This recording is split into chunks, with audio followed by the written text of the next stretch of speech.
age-old question, which comes first, the chicken or the egg? Well, today, instead of debating that, we are going to look at what to do when you have these chickens and eggs. According to Leonard Mercia's book, Raising Poultry the Modern Way, there are a lot of different traits you have to consider when you're deciding to raise chickens. You need to consider whether you're going to purchase chickens or pullets or roosters, the livability, what type of feathering they have, the feed efficiency, making sure they're free from disease, the rate of growth, the type of egg production if you want egg-producing chickens, and the egg quality. Raising chickens, whether you raise them for meat or for eggs, can be a very rewarding endeavor. Today I'm going to be discussing what type of chicken we're going to raise, what type of home you're going to build for your chicken, and what kind of care your chickens are going to require. The first decision you need to make when you're raising chickens is whether you want to raise chickens for the meat or for eggs. If you're going to raise chickens for meat, according to IncredibleChickens.com, you want to consider, first of all, whether broilers will be the best for you. They recommend white Cornish or white Plymouth Rock broilers. Other types of chickens may end up growing either too big or a little bit too small.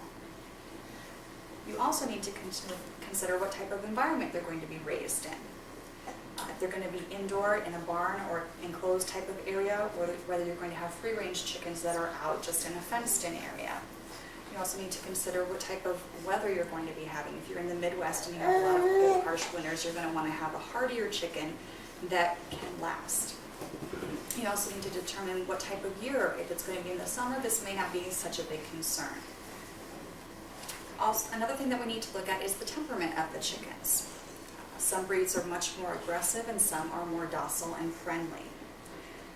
You also have to decide if you're going to mix different breeds or have other animals present. For example, we have a black Jersey giant hen, and we have now added some baby broilers in with this hen, and the hen is not taking very well to the broilers and has become a bit violent and has killed off a couple of these animals.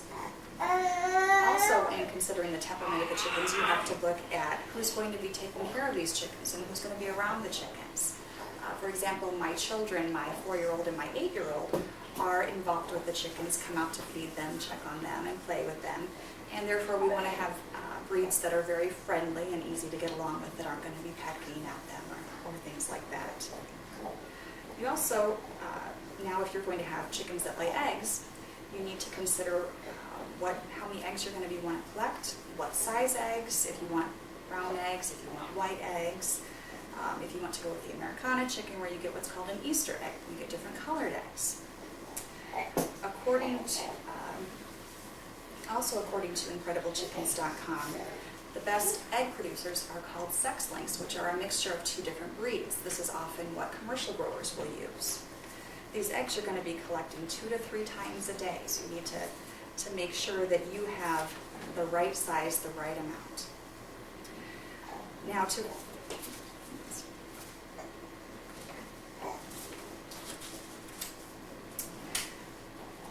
that you've decided what type of chicken you want to raise, it's time to prepare a home for them.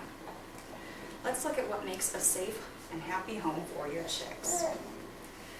You need to determine if this breed is going to be indoors or outdoors, depending on if you have animals outside or if you have a building that you already want to put them in. You can either purchase or you can build a coop by design, or you can adapt, for example, a current barn or building.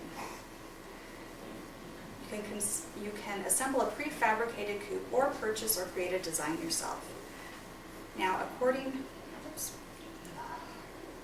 going to need 2 to 4 square feet, depending on the size of chicken, if those birds are going to be out in the open. If they're going to be contained in a barn, you're going to need 5 to 10 square feet per chicken. This is per Gail Damrov on the book Building Chicken Coops.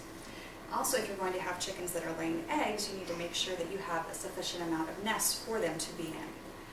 And these laying chickens will need to have plenty of space to move around because they do not start laying until they are approximately 22 to 24 weeks old. It's also very important to have enough soft bedding, such as sawdust, on the floor for the chickens. And to have a heat lamp that's going to maintain the correct temperature. When they're babies, the chicks are going to need an 85 to 90 degree temp, and you're going to need this heat lamp to be about 12 inches from the chickens.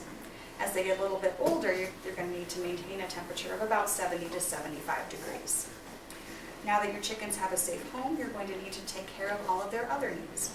Just like children, chickens need to be vaccinated. They need to have plenty of food and plenty of water. Most chickens, when you buy them from a breeder, will come vaccinated, but if you're going to raise them from an egg, you need to then take them to the vet to be vaccinated. It is crucial to make sure that they have plenty of water and to keep it the right temperature. In winter, you're going to need to heat this to make sure that the water stays at 50 degrees. If you are raising chickens for meat, you're going to be feeding them probably 2 to 3 times a day the first couple of weeks, and then it'll taper off a little bit. You want to be sure that these chickens grow to be 4 to 5 pounds, which will take approximately 4 to 5 weeks. If you're having laying hens, you're going to be feeding them quite a bit less, maybe once a day. This is per howtoraisechickens.org. So today we have learned how to choose the breed of chicken, how to prepare a coop or a roost for them, and how to keep them healthy and happy. Raising chickens is a fun way to teach responsibility and to feel pride in raising your own meat or eggs, or even just to have